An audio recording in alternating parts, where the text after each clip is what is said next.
What's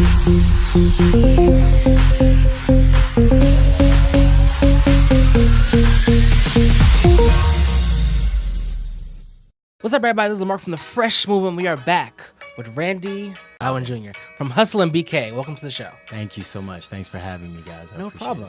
So, I hear you're trying to be an actor, I feel like. Well, I'm more of a model, but okay. I'm open to acting. You know? So you're model, acting, fashion is like your thing. Yeah, fashion's my thing. Okay.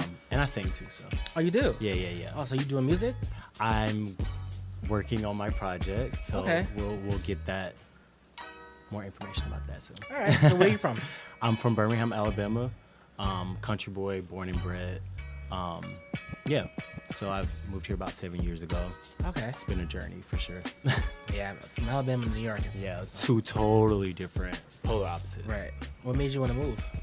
Alabama only has like a certain demographic, and if you're trying to do something completely different, there's not a lot of resources there, so you gotta have to, reach out. Right.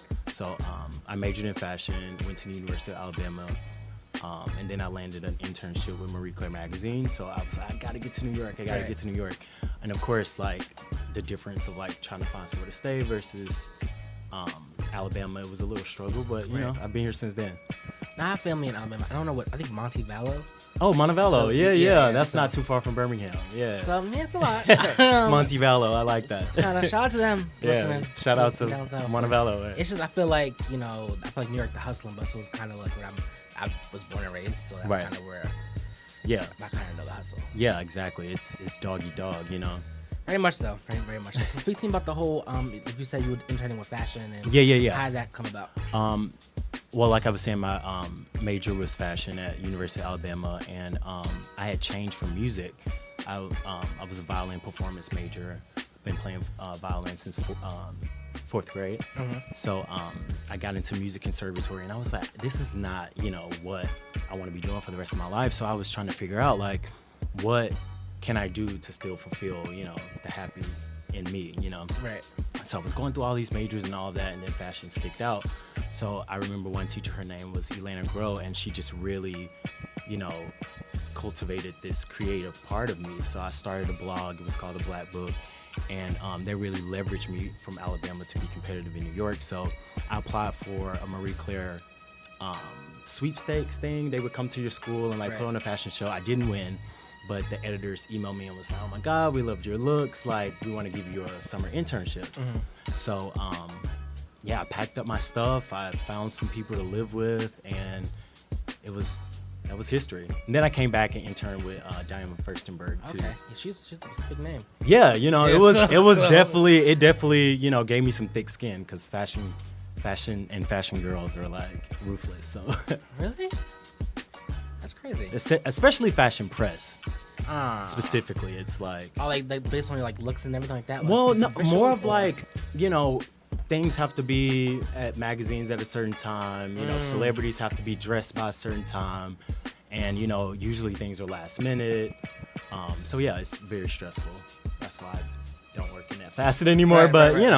It's not for everybody. So, and I'm glad I figured out that it wasn't exactly for me. I still love fashion though. Yeah, I mean, I've always felt like I was stylish, but fashion, I was like, no, it's not gonna work. Yeah, I always wanted to be a star, so yeah. That kind of the whole TV radio world, that's what kind of yeah, for sure. Radio's dope though, so. But much respect to you for fashion, Diane. That's a really good thing to have under your belt. Yeah, it definitely leveraged a lot of my personal branding too. Just the knowledge of how the industry worked from the inside out. So. Can you mind me asking, how old are you? I'm 29. I was like, how old am I? That's good. You did a lot. I feel like maybe 45 in New York years. I feel the same way, because I just be going, do what I gotta do, and be out. 7 years up here, it definitely makes you feel old. Right. So all your family is back down in Alabama? Yeah, my brother lives in Washington, D.C. Okay. So he went to Howard, and he's my closest immediate family. All right. But everyone else is still in Alabama. Okay. Yeah. We're going to take a quick break. When we get back, we're going to talk about his love life and Hustle and BK. Thank Party you. 101.9 Radio.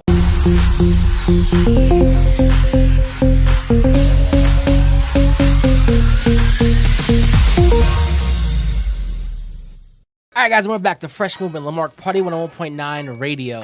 So we have Randy here. And we're going to talk about his love yes. life and Hustlin' BK. So first, I guess Hustlin' BK, how did that all come about? Well, I was in a group chat with all of my friends, and one of my close friends, Liv, Olivia, she's a fashion designer, and she just sent it to all of our creative friends. Like, we're full of stylists, videographers, so we just wanted to pass it through everybody. So I went ahead and applied. I, submitted my images, my bio, and all that. I'm just like, I'm not gonna like get anything back.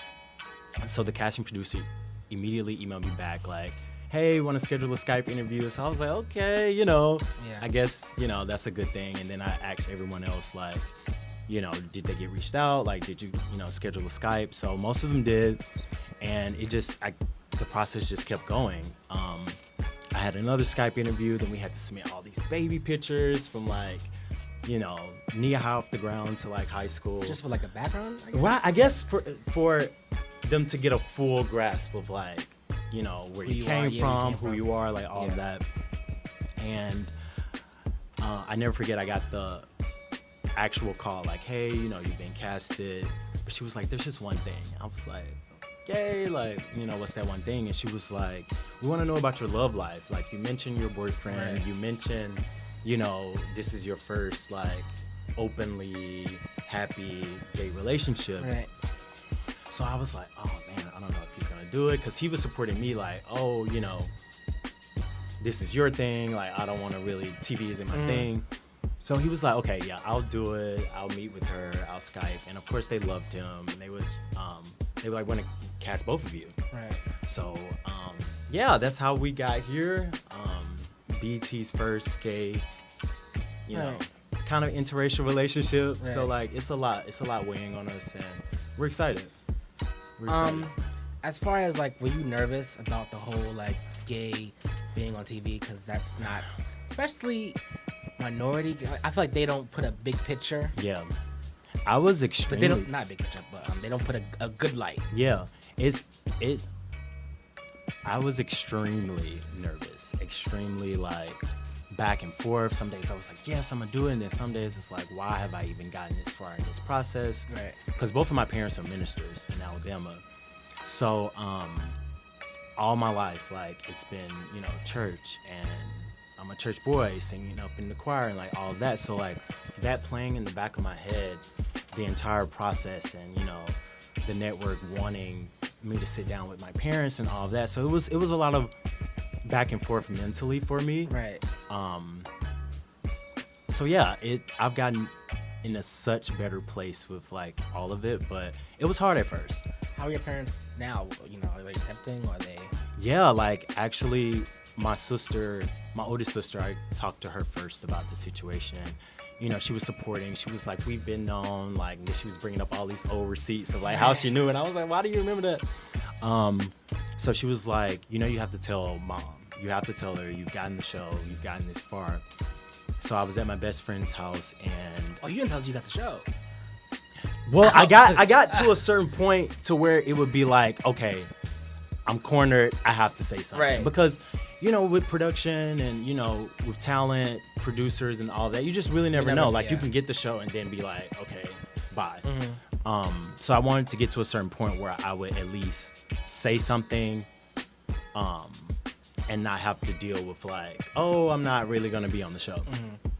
Mm-hmm. So yeah, she was like, I was like, Mom, I've got the show. She was like, oh, congratulations, babe. Like, Mom, right, like a mom, super Southern, right. Like, she was like, congratulations, baby. I'm so proud of you. Like, all that. She was like, when does it start? All that. I was like, there's just one thing. They want to know about my love life. There's this really special guy in my life. His name's Marco. They casting him on the show too. Like, all of that. So mind you, she's quiet on the other side of the phone, and I'm like shaking, right. Like my hands like, trembling, holding the phone up to my ear. And she was like, well, son, we've been known. Me and my dad had conversations about it. She was like, you've been showing us signs for years. And by this point, I'm just like, bawling for real, because I didn't expect her to really say the things that she said, and she went on to be like, you know, baby, you go do this show for other people like you, be a light for people like you, and all of that. So my eyes are just like, my face is wet by this point, because I totally, you know, you can prepare yourself for saying something to your parents about, you know, your sexuality or you liking whatever your label is, but you can never prepare yourself for the good or the bad, Right. Because it could have been a totally different situation. Like, they could have disowned me, they could have did all that, even though I know they were loving parents and they love me and all of that, but that still plays in the back of your psyche, you know what I mean? So it was needed. It was a push for me and Marco to be open and honest with both of our families. Like, I just met most of his family last weekend for the first time, his parents, his sisters, like all of that. So it was really heartwarming to know that we do have so much family support, because it could have been the other way around, you know? Right. So it's just a good feeling right now. I'm kind of on a cloud, and it's been so much support and love, and like people from like, you know, elementary school and high school and middle school, just people that I really don't even, you know, converse with anymore, but it's just been positivity. That's good. How you Support. DMs? Yeah,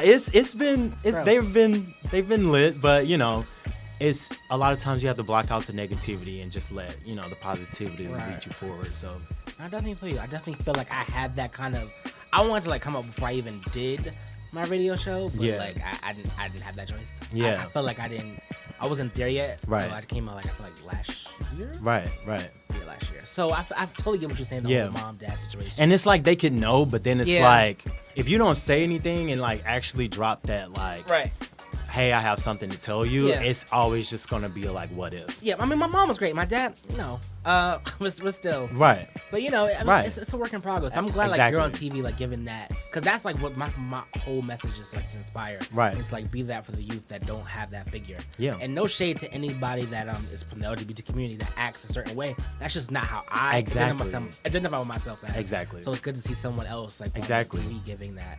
Exactly. Message, so. That's really like another point of why I actually decided to go with it too, because it's like I wish I would have had that, you know, growing up, like middle school, high school, just having the confidence to be like, it's okay for me to think and feel the way that I feel, and not, you know, having these thoughts of just like being shunned and, you know, people not being your friend anymore and like, you know, talking shit about you. So it is what it is. So I'm just excited to be a light for people, especially young boys, you know.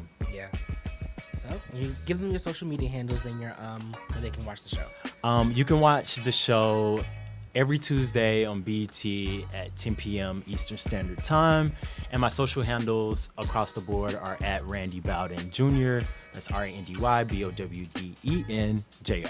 Thank you for coming. Hope to see you in the future. Thank you so much for having me. Much blessings to you in the show. Thank you so much. I appreciate it. This is Party 101.9 Radio.